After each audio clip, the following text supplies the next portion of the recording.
if I could tell you what it really feels like, do you think that it would change a thing? Do you think that it would change a thing? You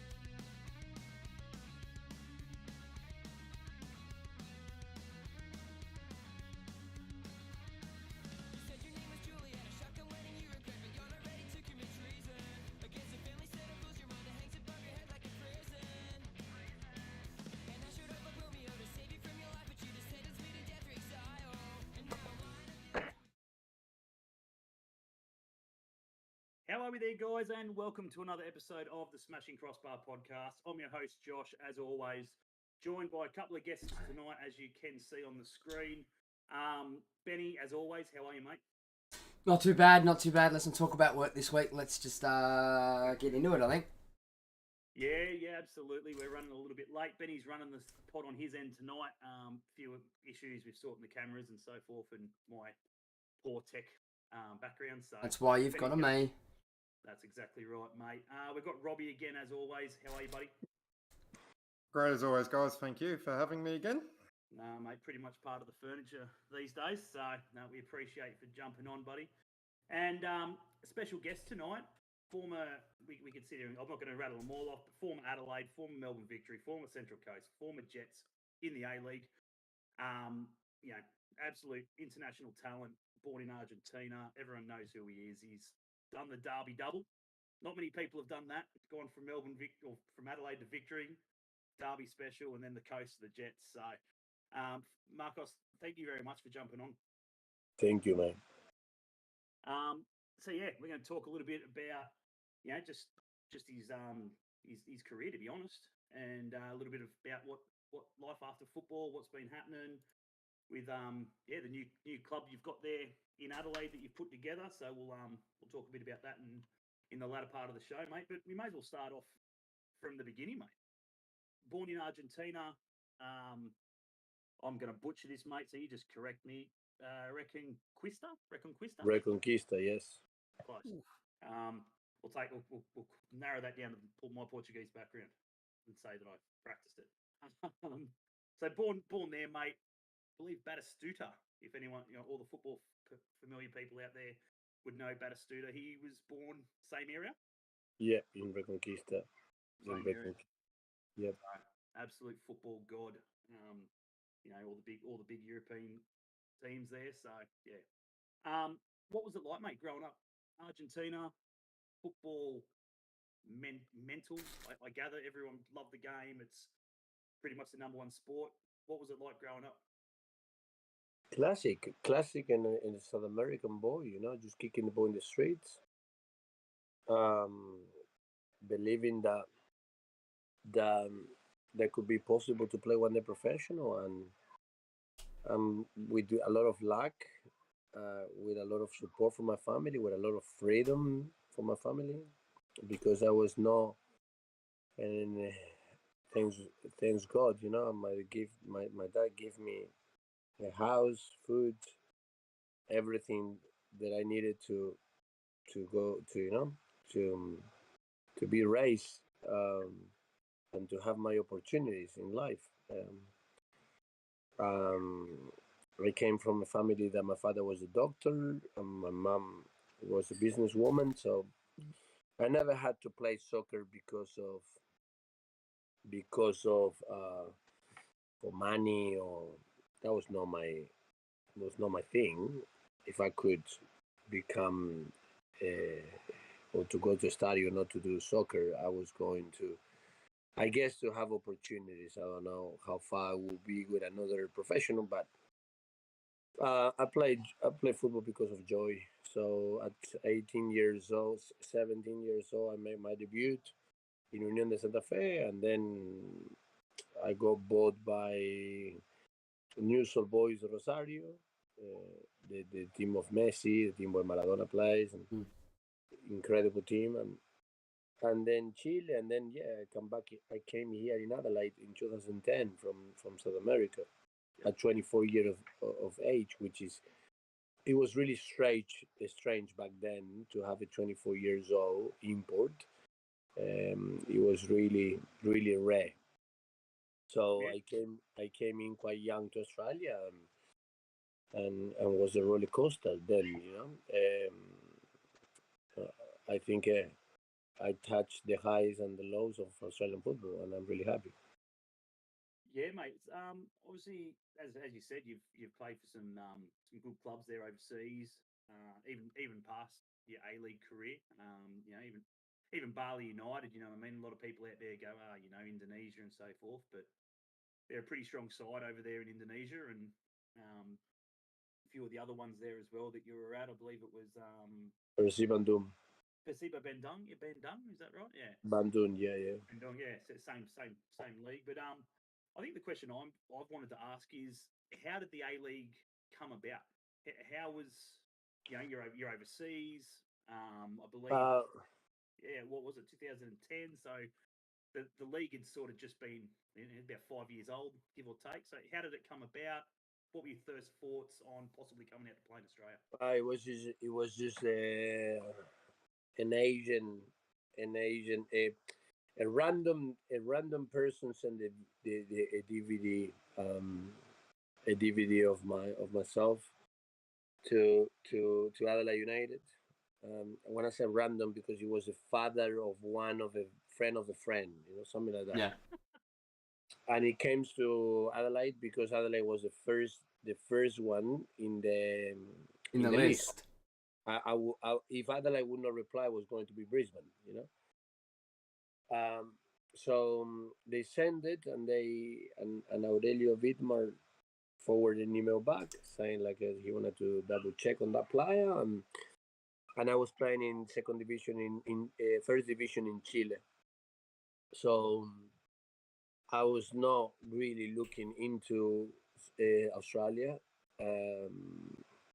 When they flew to see me play, I spoke a lot about the league, and they wanted me, to come and play in A League and I was 23 years old, and I was playing in Chile, and I was not too convinced, to be honest. I guess that my agents were convinced because they saw dollars, but the money was not amazing, but they were dollars anyway. Yeah. And another thing that they thought that the dollar was one on one with American dollar, Yeah. and and so many things. So what they did is basically the agents screwed the father of a friend, or the friend or whatever. They screwed that guy, and they said to me that if I was not coming to Adelaide, I was not going to have a club. Basically like that. So. Oh wow. So I came to Australia thinking like, okay, this guy's sending me here, and now I need to perform. I YouTube little bit the city, and I thought, okay, it is what it is, man. Just go there Yeah. and see what happened. Because another thing that I did is that I Googled back then. I said, Argentinians in A League, and it was no Argentinians back then. Yeah. Nope. Probably in NSL, yes, and probably maybe some Argentinians dudes were playing in NSL in LA City or South Melbourne. I don't want to disrespect the history, you know what I mean? Yeah. Yeah. But in A League,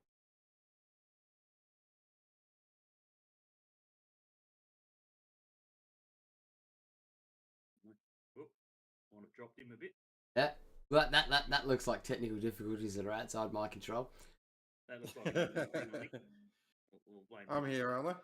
Yeah, everyone else is here. Oh, you might have to. I leave did that I just did notify the AUFC team that Marco Flores is on, so that may be slightly an issue. They've pulled the plug from his end. Somebody's crashed into a lamppost out in his street, and I think taking the power down with it. Oh no, here we go. There he is. Must have dropped. sorry. Nah, that's. No, you're all good. If anyone's in the chat and they've got any questions for Marcos as well, guys, feel free, whack them in there. I'm going to throw it over to Robbie in a sec as we're talking Adelaide and Robbie being part of the Red Army, as a lot of you guys know, we'll get his thoughts on Flores' arrival and what they thought of him, and First Judas. He said Yeah, it, Robbie. He said it first. yeah. Flores, the son of Adelaide, even if I got Argentinian passport, is alright. Flores, the legend of the history when he plays 26 games. I loved it. Okay. So, look, obviously you did an amazing job when you were with us, and you're having to go overseas and chase additional opportunities. What I would like to do, because obviously you do have the Judas tag coming through from a lot of Adelaide United supporters. Yep. I know it's never going to be truly a situation where you're going to be able to resolve everyone's opinion of the situation. We both know that. But for those who don't know, can you explain why you've then gone back to Australia, and from if my understanding is correct, and from what I've heard you say before, you weren't given the opportunity to head back to Adelaide, and therefore the best opportunity for you was Melbourne Victory. Am I correct in saying that? I'm gonna tell you. I don't know how many times I answered this, guys, but I guess that every day I'm getting a little bit more sharper, more shorter, but extremely honest. One question that I wanted to do to the fans, because if you would you really think that I would reject an amazing contract to come back to the place where I was really happy? Mm. Do you really think that could happen?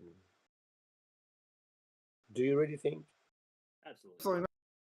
So, course and not. I think that's where I come from. Look, So I don't You know, heard- man. yeah. What I wanted to say, what I wanted to tell you is that I received an email saying, "Buddy, we don't have anything to offer to Marcos Flores," and my agent was telling me, "Hey, buddy, this guy's not gonna offer anything."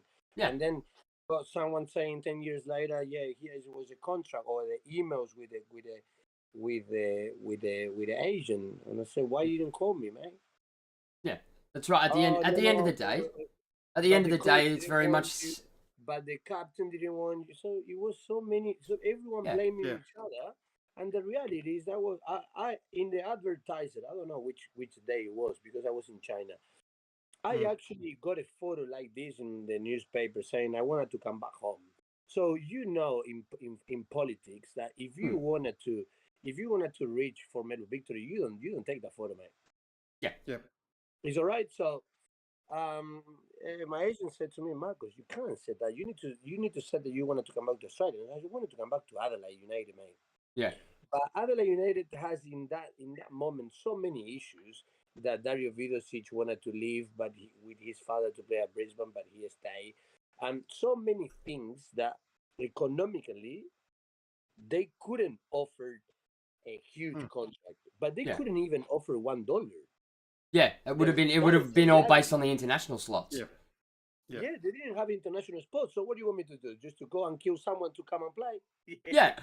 I said no. Let's don't sign for Ange Postecoglou.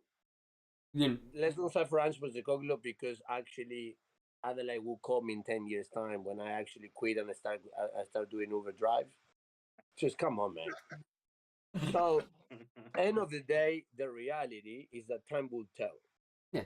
Yep. You gotta go with who's giving you the contract. Huh? You gotta go with who's giving you the contract. At the end of the day, Exactly. you got a family to feed. If there's nowhere for you in China, No.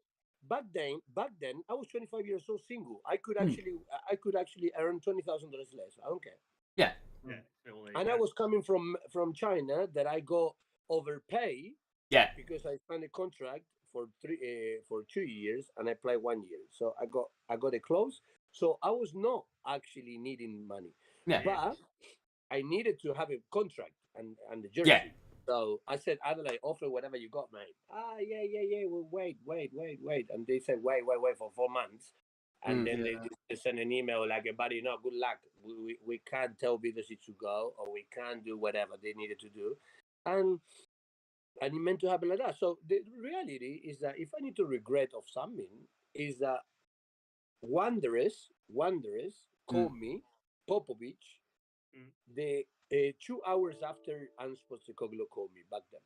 Yeah. But Popovic was a new coach, his Yeah. first experience with 6 players. They're a So- new club still. A new club. Now, you're talking about money, it was the same money, the same car. Yeah. Mm. But I chose then Melbourne Victory. So if I need to be a Judas, probably from Wanderers, because I chose Victory over Wanderers. But Adelaide was never in question, mate. Yeah. I wish that I could come back, but it was never a contract. Not even for come and clean the locker rooms. We pay you for cleaning the room. But They again, never ever put that contract on Yeah. paper. I never had that.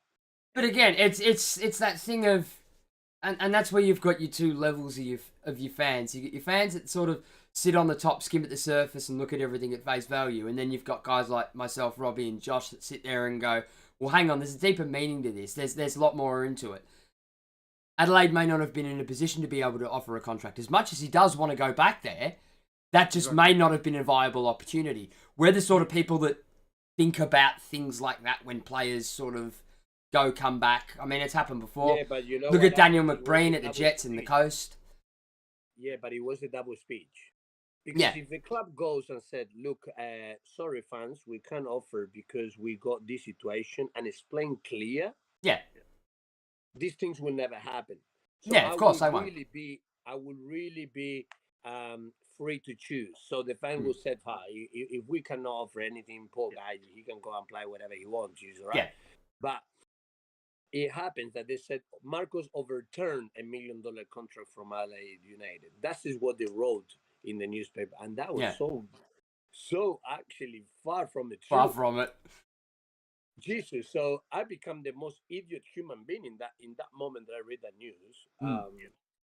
Because Jesus, you actually reject more money than what you're earning in Victory to come back to the place that you've been loved and you love them. Jesus, Marcos, you are the worst person ever. What should I do? I should actually kill myself here in my room, because how idiot I can be. Yeah. But everyone believed it, and the league wanted this. It's like Of an course. Inkovic situation. Oh, absolutely. It's Oh. like everyone loves Roy O'Donovan. Oh, it. yeah. Yeah. Yeah. I'm not crying, guys. I got the sunscreen here in my eye. At the end of the day, if there's any Adelaide fans out there, just remember that he's done his tour and he's now living happily back in Adelaide. In Adelaide. Yeah. He did come back to play in Adelaide, and that was at Adelaide City. Adelaide City, yeah. Played Adelaide City. I think, look, the biggest thing for me is, like, and again, there's, as Jets fans, me and Ben, we've had so many go from the coast to the Jets, Jets to the coast, vice versa. Marcos has done it himself. And, there's so much hate. There is hatred, of course, because at the end of the day, there is a rivalry, and the league needs that rivalry and the fans to sort of hate the player to go. 90% of the players love it. They feed off it. If they walk off the pitch and they haven't been slagged for 90 minutes, they sort of question themselves and go, shit, did I do enough? Yeah, did they actually care? You know what I mean? But let's just before we go off Adelaide, for everyone out there who bagged the shit out of him and carried on about frigging him not coming back, la la la. Johnny Warren medalist. We're talking about an A-League, the Foreign Player of the Year, and Adelaide United Player of the Year, all in the 1 year. He cleaned up. So, he had to go to Melbourne Victory to score the goal of the year. It was a screamer, by the way. If anyone hasn't seen Oh, yeah. banging. Oh. Was that planned? Great goal. Marcos, that goal of the year from Melbourne Victory? Absolute screamer, mate. No, it was just a connection between South American football, mate. It was the Brazilian, Argentinian passing the ball each other. And I did what Ange Postecoglou used to hate from me: play with outside of feet. I was paying fines for that, but unfortunately, I was not so skillful as Ange wanted. I was not a European type of player, which could the Europeans, lucky for them, they get academies in the high level when they're 6 years old and they learn the European way, which is left and right. Yeah. Back home, we learn to don't miss. Yeah. With your face, with your outside of feet, or whatever it is. So that was the case of a scenario that I was with Ange. I was suffering because he wanted me to play with the left foot and I didn't have it, and I was 26, 27 years old, and when I scored that goal, that was a good night. Yeah. That's all right. If it's any consolation, I could never play with my left either. He struggled to play with his right. Yeah, that too. Yeah, look, at the end of the day, as we were touching on before, he went to Melbourne Victory. After that, I think it was a stint, as you said, in China, as well. 24 games, 4 goals in at Victory. Yep. Look, at the end of the day, you were being coached by pretty much Australia's best coach. Yep. That time, yeah.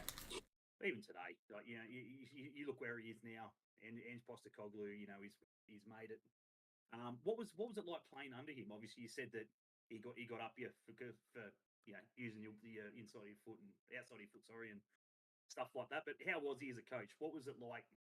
Week in. I learned a lot from him. I learned a lot tactically and a lot about Australian footballers. Yeah. But yeah, I mean, he makes me play as a false 9, and that was never my position. So yeah, simple as that. So when you go and get one player and just play out of a position to make something work, and because you got an idea, well, sometimes players don't perform, and that was my case. I play as a false 9, and it was enjoyable for 10 games until the other teams find out what we were doing, and we never had the plan B.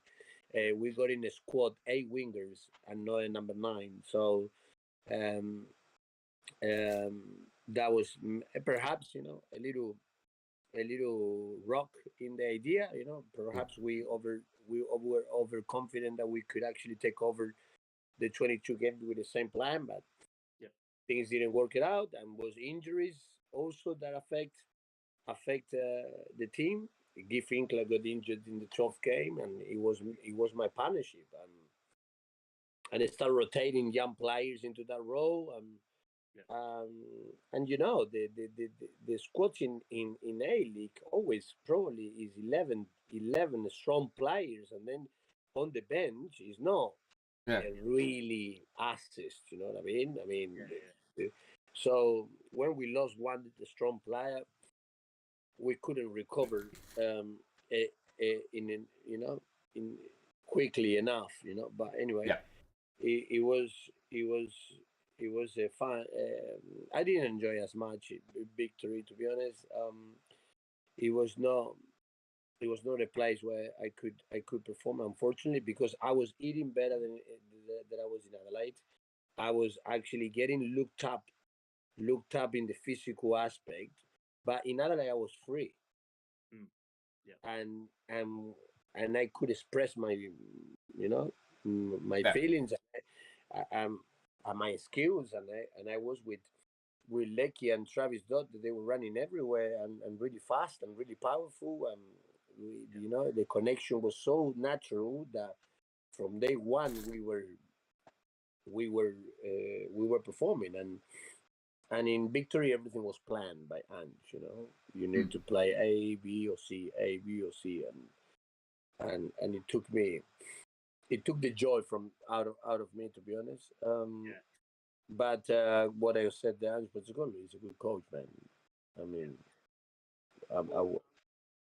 we talk about mistakes, and obviously Robbie, Adelaide and all the dramas there, but let's talk. We may as well talk about the biggest mistake of your career from a Jets fan. Going to the coast, mate. going to the coast. How, mate? It must have been. Ben and I feel sorry for you that you had to endure that for 12 months. But what was it like playing there? Obviously, you picked up a massive injury that there season. that season. How was that? How was it playing there? Yeah, all jokes aside, you got a few good games in there before obviously the injury. But what was it like there, mate? What was the difference? Was it a major difference coming from, say, Melbourne Victory, Ange Postecoglou, down to the Central Coast? I honestly can't even remember who was there. Probably Phil Moss, Graham Arnold, Phil Moss. Arnold? Graham Arnold, man. Arnold, yeah. Yeah, I wouldn't go. I wouldn't go for Phil Moss. I went by for Graham Arnold. Graham Arnold gave me a call, and basically he convinced me, convinced me to drop my salary and to stay in Australia, and I loved it. With Graham Arnold was fantastic. In 4 games, I scored the same goals that I scored in victory. If you wanted to see the stats, 4 goals at victory or 5, whatever it was. In 4 games, 5 games with Graham Arnold in A League, I had 4 goals and 1 assist. So the same stats that I did in 24 games with victory, I did in 4 games with Graham Arnold. Yeah. So it fit me perfectly, but in the 5th game, he decided to actually go to Japan, and everything, slowly lost the magic there, and I got injured, and it's a lonely journey that. But the physio was next to me, and everyone was doing I had a 1-year contract, so that situation coming to the place when. If I got a chance, man, and someone can hear this, it's all good with insurance in Australia. In Australia, you got a covered Medicare or whatever it is that support the A-League players and massive injuries, and like what happened with Juan there. Yeah. Once that you got that, you got it covered, for 1 or 2 years with the same contract of what you've been earning. Don't worry about it. Everything is fantastic. But what is happening when you get 24 years old or 20 years old and you get injured? The clubs can tell you, okay, you're not recovered yet, but you got money. You're gonna be all right. Do your rehab at your home in Argentina, or do your rehab somewhere. Yeah. That emotionally, guys, take a lot from a player, because 100%. Could go or not to the hospital, could give up. Sort of put you in a position where you feel like you're not wanted. Yeah.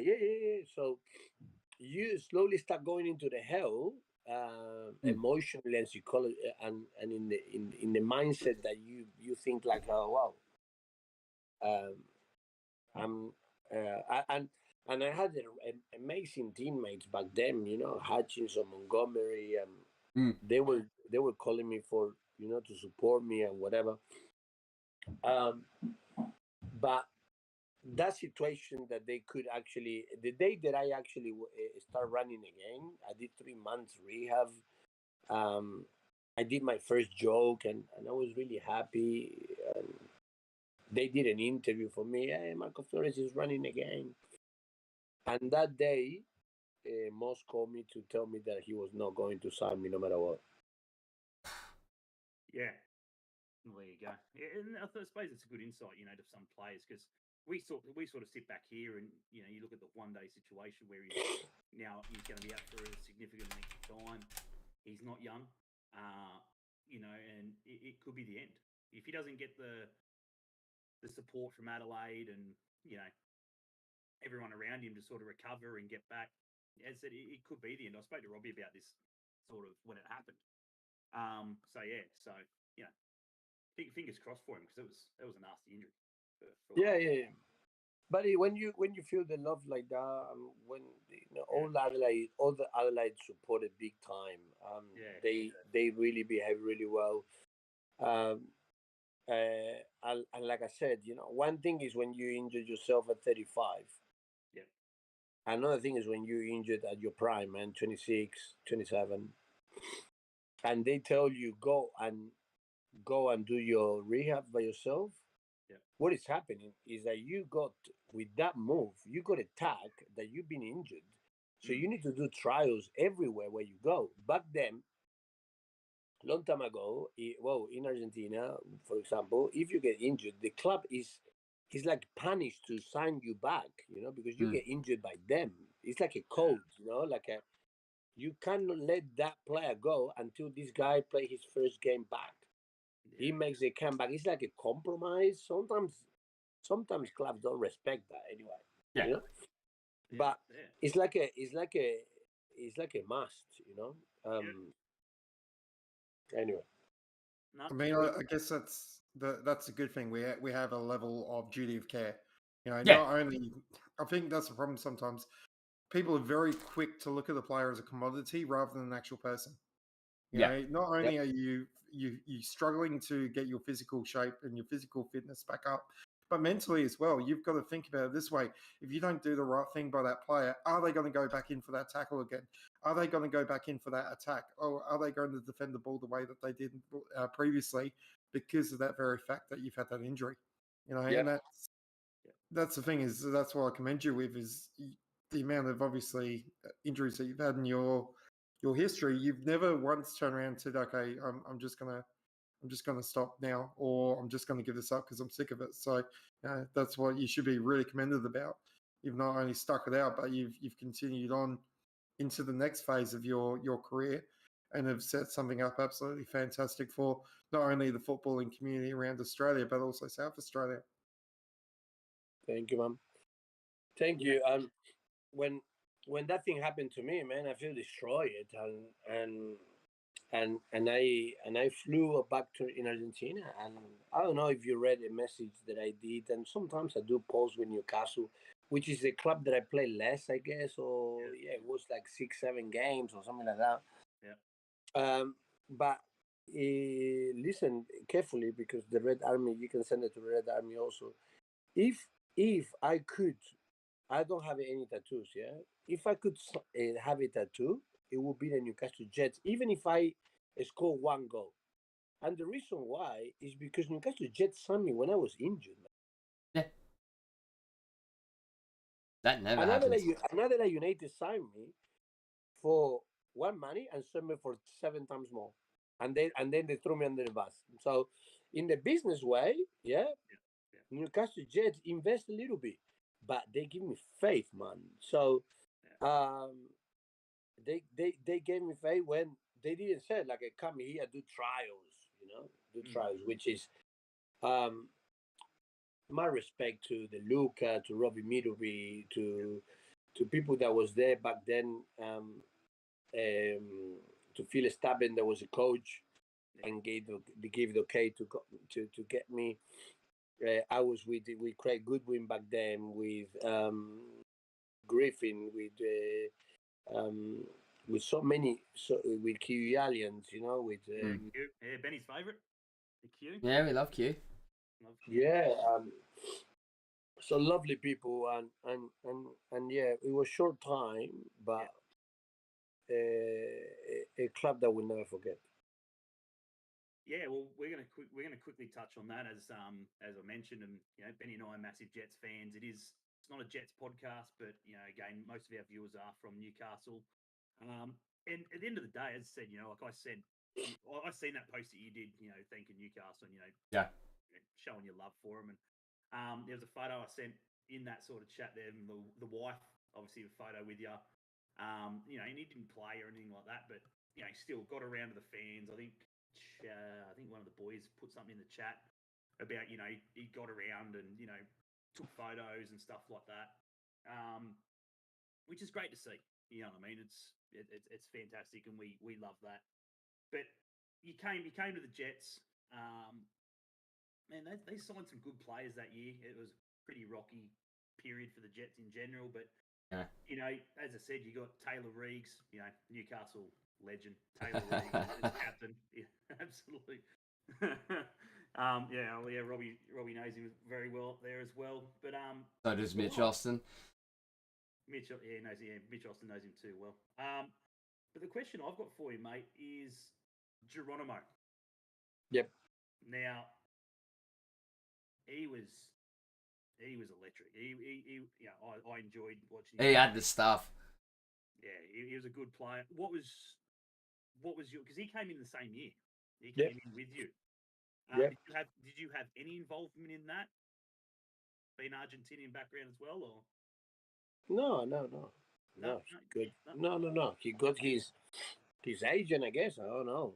there you go. And they called me, and said like, look, Geronimo wanted to call you to ask you about Newcastle, and I said like, it's lovely, mate. Come and join, and that was a connection, and it was a good time together. Yeah. No, he was he was a talent. That was for sure. But it was a good side. You know, Daniel Mullen, I think, came in that year as well. Yep. I remember. I think Boogs came in like later that year.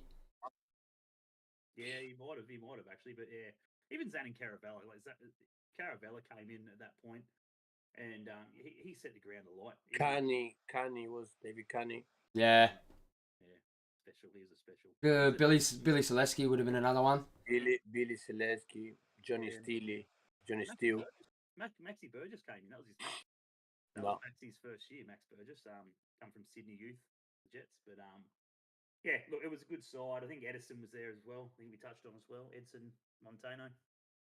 Edison Montano, yeah. Yeah, I think he comes from Barcelona, Ecuador. Yeah.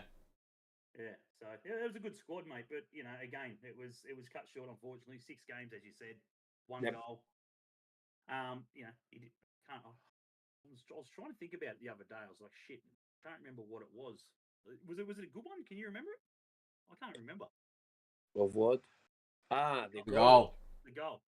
That was a goal. I actually, the first game or second game after I came back from an injury, David Canny crossed it against in Wanderers, and I controlled with my left, and I did like a little heel when the goalkeeper from Wanderers tried to actually come out. It was a gentle touch. But yeah, that was my goal, and that was a 1-1 or something like that. I think we drew a game in Sydney, in Sydney, but yeah, things were really hard in Newcastle. Things were not. There was a lot going on behind the scenes. Jesus Christ. Yeah. It was a shit show. It was tough to watch. You know, with the likes of, you know, from what was going on there, and all the background, as I said, with bloody Bill with Tinkler with friggin' Tinkler was the one. Friggin', like, we've had so many ex players. Like, we've had Caravella on the show. We've had Reeves on the show. Hugh's been here. Oh, there's been a lot of from that sort. From that era, yeah. And everyone sort of says the same thing, where it was buffet breakfast. Buffet breakfast. Tinkler used to love taking the boys to the Crown or whatever it was for a buffet breakfast or some shit like that, and just living the high life. Is that sort of, you know, what your thoughts would be of Tinkler? No. I don't remember much about it, about him basically. Lucky, yeah. No, seriously, and I was short time, man. I really think that it was so many things going on that it distracted everything. So a new coach, and but it was alright. Yeah. I felt it, and then I got invited to go to US, so I ended up going to US. Yeah, and that's pretty much. We won't go too much into that. But yeah, you went to Jacksonville. Jacksonville Armada. Yep. Yeah. And then Unido, obviously, Caruso Unido, yeah. Curicunio, yeah. Yeah. Mm. And then obviously a couple of other ones there in Bali and so forth, and Yeah. Indonesia. And then back to Adelaide City where you sort of finished up. But yeah, look, at the end of the day, mate, friggin' it was you were good to watch. If anything, and again, I don't know how many fans have sort of said that to you personally, mate, but honestly, you were a talent to watch. I'm sure Robbie can sit there. You know, you got your best A-League year out of them, and you know, as I said before, you touched on it, player's player, and all those sort of things. You know, you were a class act to watch, and I'm sure if we went back and asked plenty of players, sort of who sort of gave you the shits, because there's plenty of them out there that you sort of ask and go, who was sort of a pain in the ass for you on there, and I'm sure plenty of sort of say yourself, mate, you were tricky. You were tricky with the feet, and that's, as you said, that South American flair. You can't teach It it. comes natural. You're born with it. You're born with it. Teach it. I can personally attest to this. We had a expat game last year. It was England versus Argentina. I watched Marcos absolutely go for the middle and absolutely humiliate the opposition. And even the English guys afterwards came off and they're like, I don't know what the hell he's doing, but he's still kicking their asses.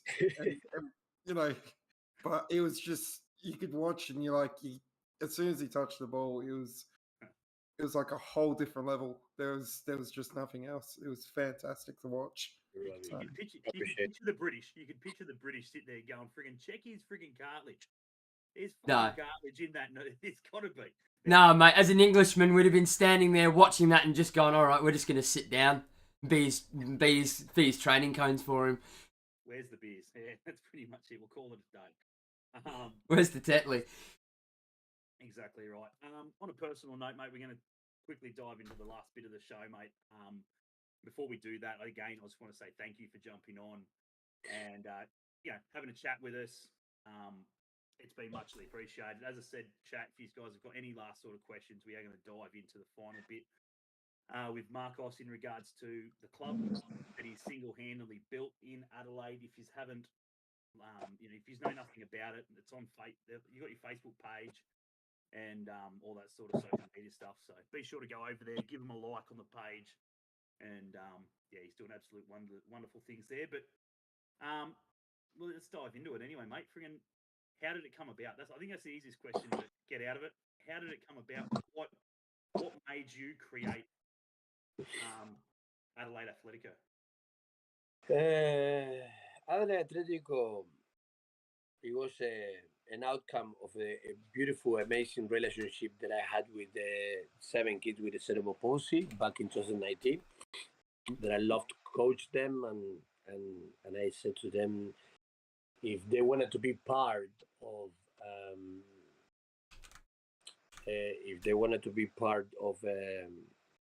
a football club, I was going to help them. And they said to me, well, we wanted to be part of your club. I said, I don't have a club, mate. I mean, I'm an ex-professional player. I do a little clinic here, then, but I don't have a club. And I made a joke. I said, do you want me to open a club for you, man? And they got to me. I said, that could be awesome, is it? And it was a conversation on Saturday morning. And then I gave a call to the federation. I said, what do I need to do to build the football club? Yeah. Do I need to be Beckham? Do they need to be to have a financial situation of Beckham, or how that works? And he said, depend which type of club you want. I said, I want a club for a community. I want something like, a football club, man, a junior club. And they gave me the papers, and I said, that's not too difficult. And the guy said to me, no, but people like you don't want that. I said, why? Because people like you, that's from a federation, they said to me, you don't want to work in the weekends because you coach in private Monday, Tuesdays, you don't need to work and you make more money. And back then I said, like, I don't know what to do Sundays if I don't do soccer, man. And the guy laughed at me. I said, well, but building a football club is a different level. Yeah. I said, okay. That was February 2021. Mm. February 2023, we have 350 members. Wow. So we got 17 junior teams, we got 3 women's team, we got senior reserves under 23, and we got the most special club in the entire Australia, which is the My 10 boys with a cerebral palsy leading the club. They were the reason why I started, and they are top. Yeah.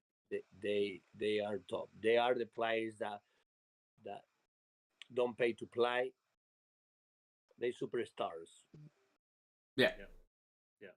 And it's a great thing you're doing, mate. Honestly, we touched on, I work in disability myself, and it's just amazing. It's people like you, mate. Honestly, that just give kids a chance. And as I said, all they want is a chance to be equal. Yep. They don't want to be seen as different people. They want to be seen as you and me, and you know what I mean. I'm sure getting a kick out of being around yourself. As you said, professional footballer. He's played at all the big clubs. He's the South American flair is great, but if they can sort of come down to a club, be accepted on the same level as everybody at that club, from the president down, and I'm saying more to you. One of that players is in the committee. Absolutely, and fantastic. He is a member. I mean, we got 5 people that I started, and if he doesn't vote, we don't go forward. Yeah. Okay. Yep. And he is a director of the inclusion program for all the kids with a disability. And he said he get a call. I said, "Hey, Presidente, hey, Marcos, we won live stream our game with commentators, with everything." Sign me up on there. Like that. Sign me up. He goes, and they said that, and we answered, really. Absolutely. And said, "Do you want to spend your money on that, because they got sponsors that they manage the funding?" Yeah, we want to invest. That's it. Done. Boom. And the guys live stream a game, with commentators, with 200 fans. That's gold. Absolutely gold, mate. Honestly, great things you're doing over there. We've put it in the chat as well, guys. There's a link there to the club. So be sure, give it a click. Robbie, do your best, mate. Try and get that around to everybody as you can. I don't know how. You're part of the Red Army, mate. So I don't know if I want one of the pink kits. Yeah, one of the. Fuck yeah. Yeah, they're tidy as, eh? The kits have to be, I think, one of the tidiest in South Australia. I was going to say, you don't see a lot of that shit at NPL level. Friggin' it's clean. No. Good, eh? But I will say this as well. I've just chucked in the link on YouTube. Adelaide United did an amazing piece on the club last year, sort of like a community drive. And the club's about 15 minutes from me, and it's always one I've kept an eye on in my dealings with football in South Australia. So absolute honour and privilege to be a part, in the same room as Marcos. So, what you're doing for football in South Australia and Australia, as I was saying off air, it's links in chat. And a sport that basically can involve everyone. I was lucky enough. I've been able to referee the Bedford Challenge, which is a phenomenal opportunity for players of all abilities to be able to play, and just watching the pure joy that they have through it is why I do what I do with in regards to my part, which is the refereeing on the weekends or the weeknights, from juniors to the seniors, to being able to be a part of the Red Army and be a part of the active support there. The game doesn't need a language. You don't need to know how to speak it. You just need to be able to feel it, and that's what I love about all of this. So yeah, as I said, mate, I've got nothing but respect for you, and I wish you and the club all the best in the future. Much love, and thank you very much. as I said, guys, and then we're going to sort of wrap it up and we're going to end it there. But as I said, if you're in Adelaide, anyone's in Adelaide watching it and so forth, even if you're not, get behind it. As I said, simply liking the Facebook page, and whatever you guys can sort of do from far.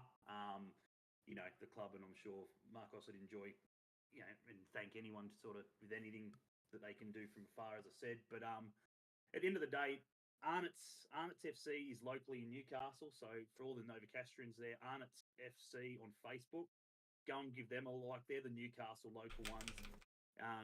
Edgeworth Eagles started it, and then they had a bit of issues with had a few issues with the council and stuff like that. They've moved it to New Lambton now, so they run out of New Lambton. Same thing. I think they range from from 5, 6 till so youth to 18, and they've got about 400.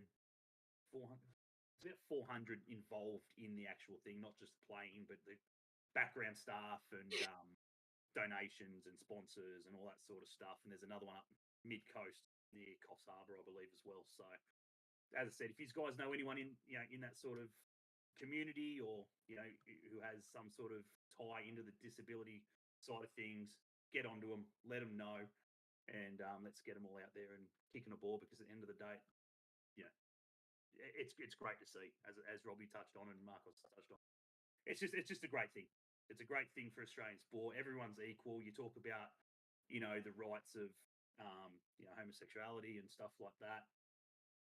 It doesn't matter what you are, disabled, whatever. Everything's the same. So everyone just play as one, and get behind the world game. As I said, it's called the world game for a reason. So, thank you, mate. Honestly, thank you. You've honestly just sitting here chatting to you, mate. You've inspired, and just sort of me just sitting here thinking back and just what you're doing, and something that you didn't have to do. But as I said, let's be honest, right? He's a professional footballer. He's made good money. He could be doing a lot of things. He could be going down the track of just purely academy, looking for that next superstar.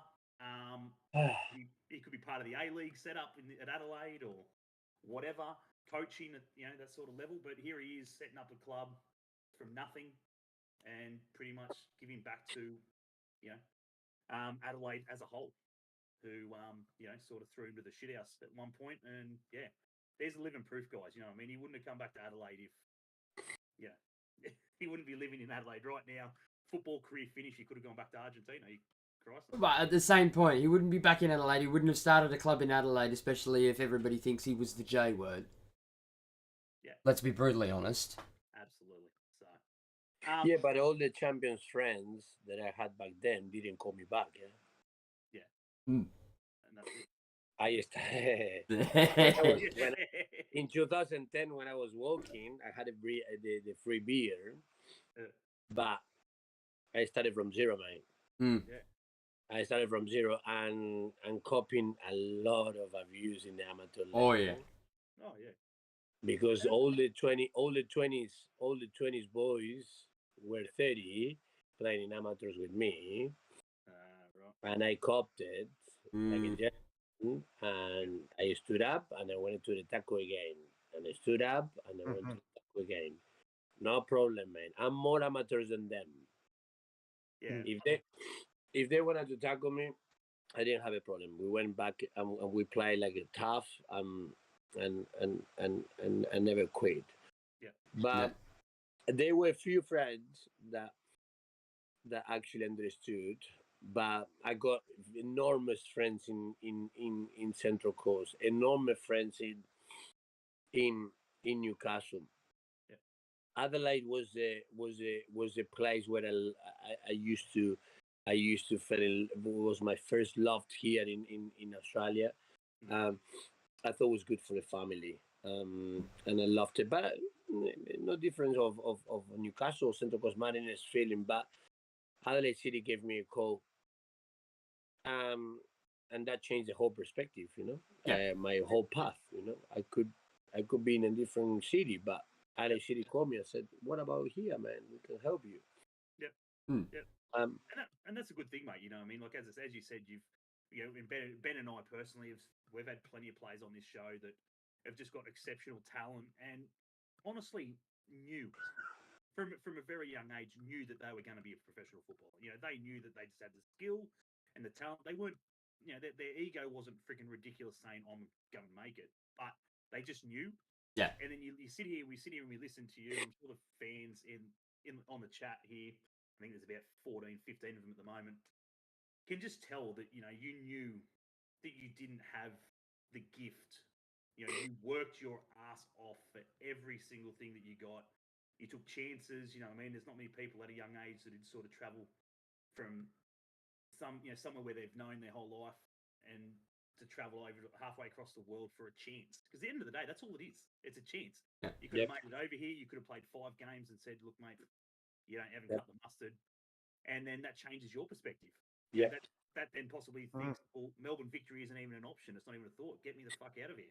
You know what I mean? I just want to go. I want to go back home and life's easy. You know, you busted your ass. Especially so young, 23, 24 years of age. Absolutely.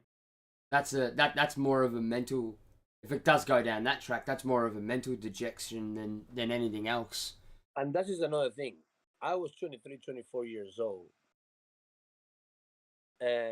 When you sign a player 30 years old, that player normally stay. Yeah. And people didn't care. It was no, please don't go. Yeah, I wanted to stay also, man. But these guys were telling me they were saying Marcos Flores want to leave, but they were desperate to sell me huge big time. So it didn't meant to be. You know what I mean? It was that crazy movies that you look at them, there's the rich guy with the poor lady that come from whatever, and they fell in love, like I don't know, that passionate thing, they getting loved and cannot happen no matter what. Well, that was Adelaide United with me. I can't actually said the fans were horrible with me because it's not true. The horror, that was not true. I mean, it broke my heart that they actually went really, really tough on me. Yes, they did, but because I was looking at them, I'm thinking, Jesus, you don't know the true story, but it's okay, buddy. Yeah. Just give me as much you want, Yeah. They're gonna believe what they read in the paper because they don't know how to look into it any further. I copped it big time. But that's just a demonstration of love, also. Yeah. And that's one thing I find is because I obviously communicate with the club on a fairly regular basis. You know, I'm hearing things directly from who is inside the club or the players or the fans, etc. And it's amazing how quickly one situation can have 16 different scenarios as to what's actually happened. Oh, the yeah, majority of the time Chinese it's whispers. coming from a third party. Yeah, it's Chinese whispers. So, and that's the thing is, unless you were there, present, and you've heard it from all points of view, you're never gonna know the full story. So, and as I always say, opinions are like assholes. Everyone has one. And what matters though is that you know the truth. And as I said, what you've been able to do with your career and what you're doing now is, as I said, phenomenal. So, thank you, buddy. It's a pleasure. It really is. Thank you, guys. We're gonna wrap it up. We're gonna let him go back to his family and chill out for a bit. He's flat chat, working his ass off, as I said, building this wonderful club from the ground up. So, thank you. Can't thank you enough, mate. Muchly appreciated. To everyone in chat, thank you for coming along and obviously sitting here for the hour and a bit or whatever it is that we've been chatting for. We'll be back next week with an NPL special. NPL kicks off here in Newcastle in the Northern New South Wales League on the 3rd, I believe it is. So it'll be the week just before it goes into it. So we'll have a few guests on. I think we're looking at Ben Kennedy jumping on, former Jet, NPL champion last year with New Lambton. We're looking at Taylor Regan, talking about Taylor Reese before, playing at Charlestown this year. He's going to be on, and we're going to probably try and get Joel on, who is the owner of Sports Click. Pretty much does all the shirts for the NPL teams and everything else. Newcastle legend. He's been around the traps. His grandfather's Rape Arts, Newcastle god. So, so be sure to stick around for that one next week. What do we got? The Matildas are in action on Wednesday night at McDonald Jones here in Newcastle against Jamaica. Be sure to go and see that and support the girls. That's why we're doing the podcast on a Monday night. It all makes sense now. So as I said, getting closer and closer to the Women's World Cup. Get behind it, back them, and enjoy your football this weekend wherever you're watching it.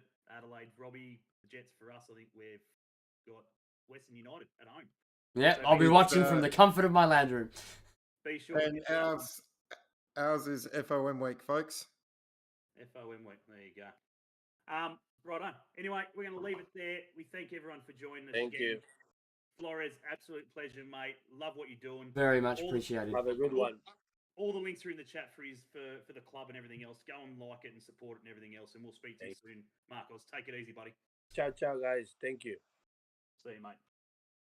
No worries, guys. So at the end of the day, we do thank Marcos for coming up, giving his time. He was running a little bit late, but as you can see, just chatting a little bit about the club, how much work he's actually doing behind the scenes and so forth to get that up and running and so forth. Plus, does a bit of academy work there with the new up and coming talent also. But yeah, other than that, Benny, thank you very much. Always a pleasure, my friend. Absolutely appreciate it as always. Robbie, who's pretty much becoming part of the fucking furniture these If days. he's starting to become a part of the furniture, the man has to invest in a green screen. Yeah. Hey.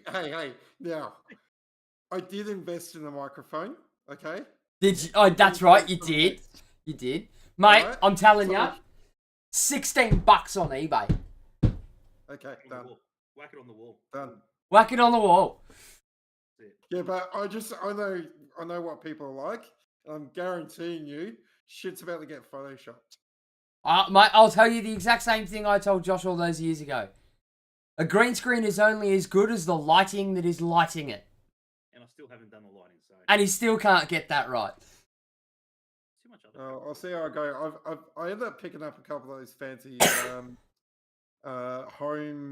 smart globes, Yeah. so I can control it with my phone. So if I do that, I might be able to get it sorted. So all right, green screen done. Green screen and No soft worries. boxes. Absolutely, yeah, softbox. That's me. Hang on. First it was green screen, now it's soft boxes. Soft boxes is the Yeah, lighting for it. That's the lighting. Okay. But anyway, we'll talk about that off air. Yeah. Thanks to everyone who jumped in. As I said, guys, if again, I've said it about 5 or 6 times, but honestly, it's sort of pulsating through my body at the moment. As I said, being working in the disability sector, it's just fucking amazing to see people giving back when they don't need to give back. I think that's the biggest kicker for me is he doesn't have to give back. He could sit at home and he could do his academies and friggin' find the next young talent. Go back to Argentina. Earn his dollars and shit like that. Friggin', I don't think his wife's gonna have that, but anyway. Yeah. But you can do all that sort of shit and be done with it, earn a good crust, as he said. But no, he went that step further and still for the kids that need that bit of extra help. All love to him and friggin' Other than that, guys, we didn't really touch on the league and so forth this week. Absolute shit show. We'll quickly literally quicker than what finish the game anyway. 4 hours. I think it was like friggin' the world record or some shit like that. It is. So, Mr. Guinness, if you're around, we don't have much in our trophy cabinet, so a little plaque or whatever for that would be great. Just anything to add, for being part of that. It was fucking crazy. To all the people who went down there and friggin' sat through the shit show, fucking applaud you guys. Honestly, legends. Sorry, Matty. And get back to McDonald Jones Stadium this Saturday. It is Fan Appreciation Week. Because, we need a week to celebrate it when it should be celebrated. Oh. No, I'm not going to say it. You say it. I've been saying it for fucking 2 weeks straight. No, I'm not going to go down that road. But Josh, you triggered him. Yeah. The thing was, though, I said it, and I was like, literally, as soon as I said it, I'm like, fuck, get me out of here. Don't say nothing. It's not a prop plane. It was a helicopter, and it was quite literally above my house. Somebody's probably hopped a fence. Anyway. FBI, open up. Someone close the fucking lid. Anyway, It is. get behind it. Shane sent out another message, I think it was on the Jets page today. There's a few competitions from Inspiration Paint getting around it and so forth, promoting it and Could have at least put the phone on the fucking tripod. Fucking come on, production quality. Anyway, get to the game this weekend. It is a double header, essentially. Over 2 It days. is. It is a double header. The boys are playing Western United on Saturday. The girls are playing Western United on Sunday. So there's no excuses for the Western United fans to turn up. Looking at you, Yorgo. Supporting their friggin' team. I'm gonna catch up with Benny on Saturday at some point and have a beer. But yeah. Other than that, guys, take it easy. We do thank you guys for jumping on the show and friggin' listening to us ramble on. It's what we love to do. Don't take it to heart. Take it with a grain of salt because give a shit. There's no professionalism here, and I just love the fact that before we kicked off, Marcos said, "Oh, we can drink." Yeah. Fucking love it. more power to you. Yeah. And Luke, just to let you know, Sonic has not been found. I'll go for him next week. Yeah, Dr. Robotnik over here. Absolutely. Righto, guys, we're gonna leave it there. Take it easy. I'm gonna leave you with this question though. So whack it on the Facebook group, guys who are here. I know there's not too many of you, but I want you to whack it on there. It is I got this frigging box at Christmas and I frigging totally forgot to fucking do it over the last couple of episodes of the podcast. It is football trivia. Oh fuck! Here we go. Am I posting this? Am I posting this on the Facebook? Am I? So here it is. Well, no, friggin', I just want these guys to friggin' whack it. They can whack it on the last. Let me. Hang on. Let me create it. Let me create a thread for it. I gotta do it properly. Look here. Here we go. Let me do it fucking properly. It is gonna be a. Is it multiple choice or is it just come up with the answer? No, you gotta come up with the answer. Quick. All right, hang on. No googling.